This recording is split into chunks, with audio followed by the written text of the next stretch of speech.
Hi everyone, Lee here. I hope you enjoyed my first YouTube video on the phone hacking scandal. If you haven't watched it, please feel free to watch it. This next video is on BNP policies. In fact, I'll be doing a series of videos on BNP policies, each section of their policies on their website, and an analysis of it. Why am I doing that? Well, because a lot of people attack the BNP just for being racist, and BNP don't like this because, well, they just say people aren't really looking at their policies. Well, I'm changing that, and I'm going to look at their policies, and I'm analysing their policies at what I believe they mean.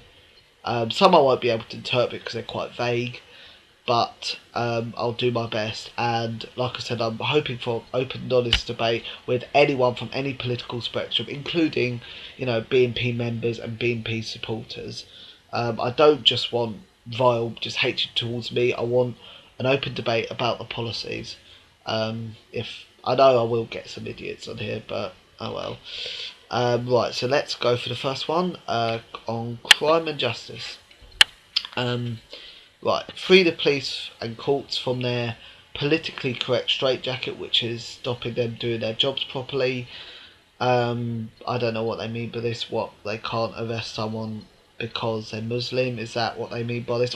That wasn't an accusation. That was literally just. It doesn't say what they mean by that. So, I don't know. I'm not even gonna. No, I'm not even gonna bother trying to analyse that. It's quite vague. End the liberal fixation with the rights of criminals and replace it with concern for the rights of victims. Criminals don't have many rights. But the rights they do have, right, to education in prison, right to rehabilitation in prison, they're good things that they have. But okay, right to vote, I can understand why people are angry about that. I don't believe prisoners should be able to vote. But if you could provide some details about what rights there are, again, it just says end the rights for criminals. It doesn't say what the rights they believe are. No sources, no evidence about what the rights of criminals are.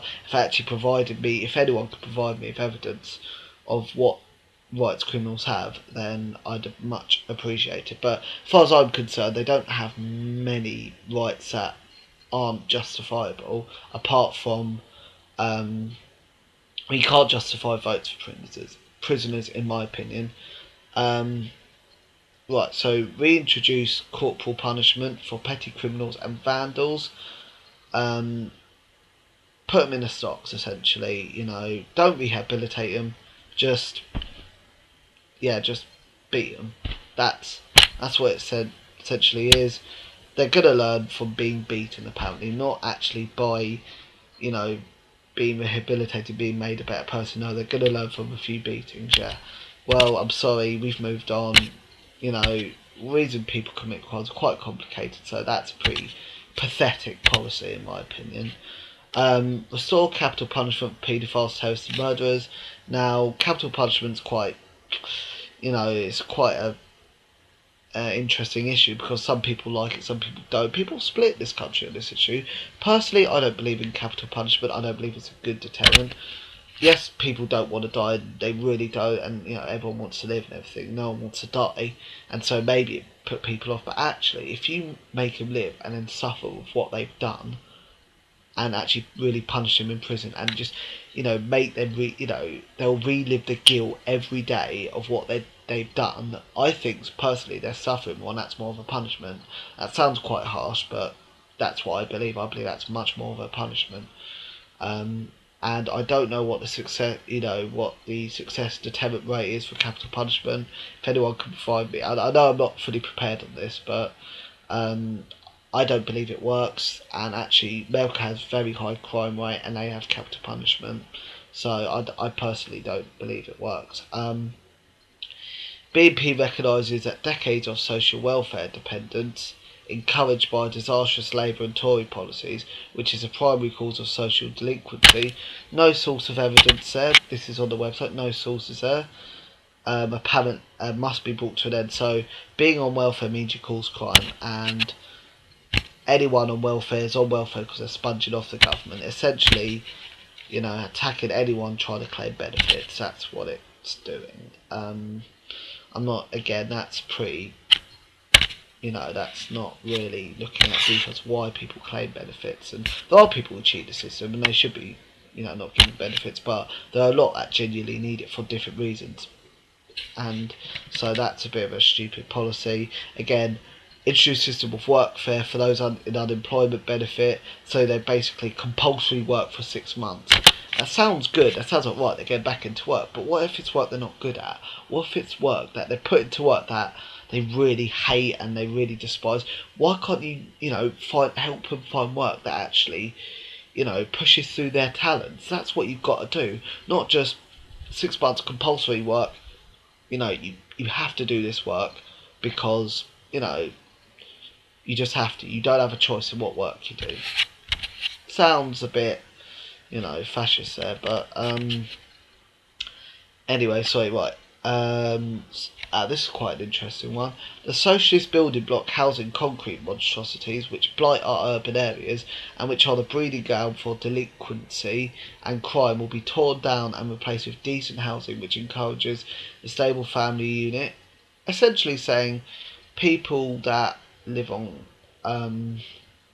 council estates commit the most crime. No sources or evidence for this. If people can provide me with that, then please do, because this is quite actually. I know people that live on council estates and they don't commit, and some of them don't commit crimes. Okay, this is completely, and encourages a stable family unit. I've been brought up by a single mum, and I'm doing really well for myself. So that's rubbish in itself.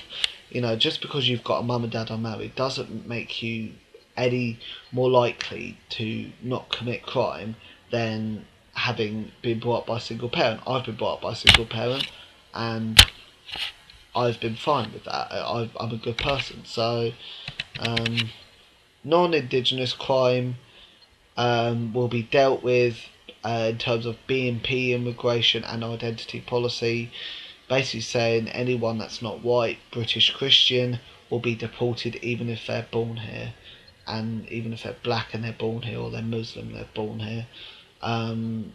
Indigenous, quickly, no one can prove in this country that they're indigenous because the pagans that lived here thousands of years ago before the settlers after the Ice Age, a lot of them died out. In fact, the majority of them died out. So we had settlers here populating this land from different countries. We're all a mixture of different countries in this country. So that's not the word indigenous. They use it a lot on their website. It's rubbish for this particular island, Britain. You can't prove it. For Australia and America, yes, because white settlers only settled there a few hundred years ago, so someone can actually prove they're indigenous. They can date their back a few hundred years. So, but for here, indigenous is a bit. Yeah. So anyway, that's quite a racist policy. I don't like to use the word racist a lot, but that is, in my opinion, an example of racist policy. If people want to argue that, feel free. Overcrowding in prisons will be solved by the deportation of tens of thousands of foreign criminals. Sounds good, but can it actually be done? Can it? Because what if those countries don't want the people back? What if they go, actually they're criminals? They've got work permit in your country. You have to deal with them because they've committed your crime. There's a lot of legal issues there with that. So it sounds good. I'm in favour of the idea of people that aren't British citizens that commit crimes getting deported back to their own country. I'm in favour of that idea, but can it actually be done? Which, that's the issue I have with that, whether it can be done or not. So yeah. Anyway, right. Make prisons more austere and make criminals serve their full sentences. Offenders will be made to understand that they are being punished and not rewarded with a state-subsidised holiday for their crimes. They don't get state-subsidised holiday. I don't know what they mean by that. If they mean get released on good behaviour because they've been rehabilitated, then, some people are rehabilitated before their full sentences. That just happens sometimes. Some people are released early, wrongly, but you know, if people have been rehabilitated properly and they've served less than their full sentence, and you've seen that they are, you know, good people and they regret what they've done and they're willing to go back into society, not commit crimes, then actually, um, you know, you should, you know, that's what you should do. You should, you know, release them early if they are not on just good behaviour, but if they've been released, if they've been rehabilitated properly. So that sounds a bit narrow-minded and not understanding why people commit crimes. Use electronically tagged chain gangs to provide labour for projects such as coastal defences, basically manual labour to help build up the nation's defences. I don't actually have a problem with that, so see, I agree with that. Automatic prison sentences for all repeat offenders, I agree with that. That's makes sense. Allow victims of crime full freedom to defend themselves and their property.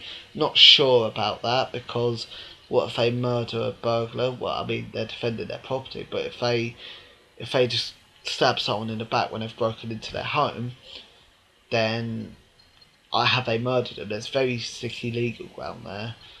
And, you know, I'm all for people defending themselves, but full freedom, people will use that and actually do bad things with it. So, not full freedom. Certain freedoms, yes, to defend themselves, but not full freedom to do absolutely anything, in my opinion. Make joint custody of children the norm in divorce cases. Both parents see, yep, that makes sense. Make police concentrate on real criminals and serve the public, not the government's political aspirations. There's no source of evidence that the police are actually doing that. It's just what they think. And, you know, they are concentrating on real criminals. In my opinion, the police are doing a good job. You know, people don't believe that, that's fine. Anyway, I've probably got to end the video now because it's, 12 minutes long now. I know I might have sounded rushed a bit and I've waffled on a bit, but this is my analysis of the crime and justice policy of the BNP. I'll provide a link to this part of the website so people can actually see this is what the policies are. And if you want an open debate with me about this, then feel free. I'm open to an honest debate from anyone. I don't want people just randomly attacking me. But if you want to say that I've got the policies wrong, if I've interpreted them wrong, then I'm more than willing to just openly discuss the policies. So, yes, I hope you enjoyed the video. Sorry it's a bit long. And, yeah, I'll upload the next one soon. So, yeah, thanks for watching. Okay, bye.